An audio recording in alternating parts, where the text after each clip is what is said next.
400 ఏళ్ల చరిత్ర గల అత్యంత శక్తివంతమైన ఈ విగ్రహం రహస్యం మీకు తెలుసా? ఈ విగ్రహం మాటున 5 సాధువులు సజీవ సమాధి అయ్యారు. వారు ఇప్పటికీ జీవించే ఉన్నారని భక్తులు నమ్ముతున్నారు. ఆ ఆంజనేయుని చెంతన గల ఆ సజీవ సమాధి వద్ద నమ్మకంతో చెవిపెట్టి వినే భక్తులకు సాధువుల ఓంకారనాదం వినిపిస్తుందని పలువురి విశ్వాసం.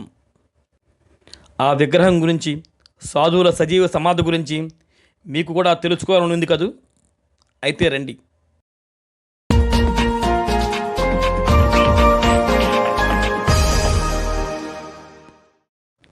రాజమహేంద్రవరం నగర నడిబొడ్డున పవిత్ర గోదావరి తీరంలో పుష్కర ఘాట్లో ఉన్న ఈ రహస్యం చాలామందికి ఇప్పటికీ తెలియదు. అయితే పుష్కర్ ఘాట్లో గోదావరి మాత విగ్రహం చెంతనే ఉన్న గోడాడ గోషాయి బాబా మఠానికి వెళదాం.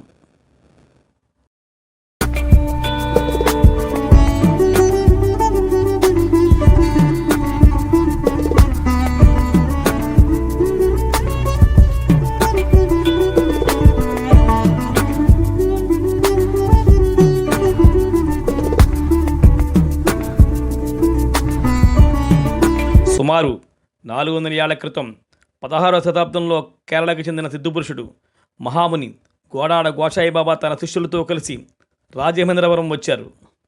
తన ఉపాసనకు పుష్కర్ ఘాట్ ప్రాంతం అనువైనదిగా ఎంచుకున్నారు. అక్కడే మఠం ఏర్పాటు చేసుకున్నారు. మహిమాన్విత సిద్ధపురుషుడిగా పేరుగాంచిన ఆయనను దర్శించుకుంటే చాలని ఆనాటి భక్తుల నమ్మకం. ఆంజనేయ స్వామి భక్తుడైన గోషాయి బాబా తన దివ్యదృష్టితో పుష్కర్ ఘాట్లో స్వయంభూగా వెలిసిన ఆంజనేయుని విగ్రహాన్ని వెలికితీసి పునఃప్రతిష్ఠించారు. ఆ చెంతనే తన శిష్యగణంతో తపస్సు చేసుకునేవారు. తపోనిష్ట పూర్తయి భగవంతుని సాన్నిధ్యం కోసం సజీవ సమాధి అయ్యేందుకు నిశ్చయించుకుని తన శిష్యులతో కలిసి ఆంజనేయ స్వామి విగ్రహం చెంతనే సజీవ సమాధి అయ్యారు. ఆ సజీవ సమాధులపైనే లింగాకార ప్రతిమలు ఏర్పడడం భగవన్ మహిమ.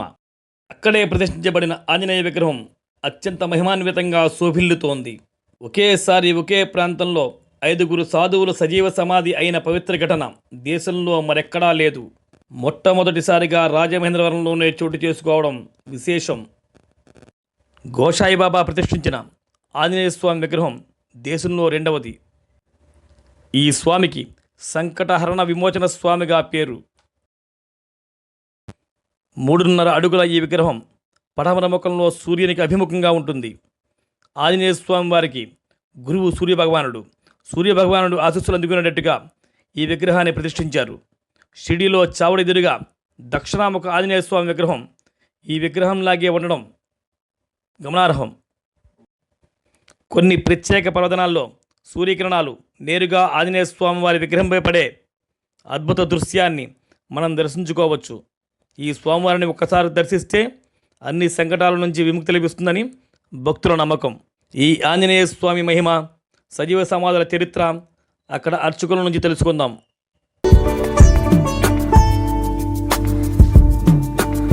శ్రీ ఆంజనేయాయ నమః. అవధూత శ్రీ గోడాడ గోషాయి శిష్య దేవతాయ నమః. ఇది చారిత్రాత్మకమైనటువంటి రాజమహేంద్రవరంలో 400 సంవత్సరాల క్రితం నుండి కూడా ఈ రాజమహేంద్రవరంలో ఈ గోడాడ గోషాయి బాబా గారి జీవసమాధులు వారి శిష్యులతో సహితంగా వీరు 400 సంవత్సరాల క్రితం జీవసమాధి అయి ఉన్నారు. అంతేకాకుండా ఇక్కడ ప్రత్యేకత ఏమిటంటే ఆంజనేయ స్వామి వారు కూడా 400 సంవత్సరాల క్రితం నుండి కూడా ఇక్కడ మనకి వెలిసి ఉన్నారు. అందులో ఈ ఆంజనేయ స్వామి ప్రత్యేకత చూసుకున్నట్లయితే కనుక మనకి ప్రత్యేకించి ఇది భారతదేశంలో 2వ విగ్రహంగా పరిగణింపబడుతుంది. మొదటిది మనకి ప్రథమంగా చూసుకున్నట్లయితే శంకటహర విమోచన కాశీలో ఒకటి మనకి నానుడిగా కనబడుతూ ఉంటుంది. రెండవది చూసుకుంటే మన ఈ స్వామివారు ఆంజనేయ స్వామివారు ప్రత్యేకించి 3.5 అడుగుల ప్రమాణంతో స్వామివారు స్వయంభూగా ఇక్కడ వెలిగి ఉండడం జరుగుతుంది. స్వయంభూగా ఆంజనేయ స్వామి ఇక్కడ వెలిసి ఉన్నారు. అందులో 3వదైనటువంటి తృతీయంగా చూసుకున్నట్టయితే కనుక మనకి షిరిడీలో చావడి ఎదురుగుండా దక్షిణాముఖ హనుమాన్ మందిర్ అని చెప్పేసి మన దేవాలయానికి చెబుతూ ఉండగా అక్కడ మనకి చూసుకున్నట్లయితే కనుక ఆ ప్రదేశంలో మనకి ఆంజనేయ స్వామి వారు ఒక ఉండడం లోపలికి ప్రామాణికంగా ఉండడం జరుగుతూ ఉంటుంది. అందులో ఈ ఆంజనేయ స్వామి వారికి ప్రత్యేకత ఏమిటంటే కనుక 400 సంవత్సరాల క్రితం నుండి కూడా ఈ స్వామివారు ఇక్కడ ఉండడము, అందులో భక్తులందరికీ కూడా కోరికలన్నీ నెరవేరుస్తూ అన్ని రకాలుగా కూడా స్వామివారి అనుగ్రహ భాషను ఇవ్వడం కూడా జరుగుతూ ఉంది. దివ్య పురుషులు వీరబ్రహ్మేంద్ర స్వామి, రాఘవేంద్ర స్వామి కన్నా ముందే గోడాడ గోషాయి బాబా సజీవ సమాధి అయ్యారని పండితులు చెబుతున్నారు. మరో అద్భుత విషయం ఏంటంటే షిరిడీ సాయిబాబా కూడా వారి శిష్యులు పుండరీకరావు ద్వారా రాజమహేంద్రవరంలోని గోషాయి సమాధి నుంచి విభూది కొబ్బరికాయ అందినట్లు సాయి సచ్చరిత్రలో ఉంది. మరిన్ని ఆసక్తికరమైన వీడియోలతో మళ్ళీ మీ ముందుకు వస్తా. మీ ఈనాడు సాయి.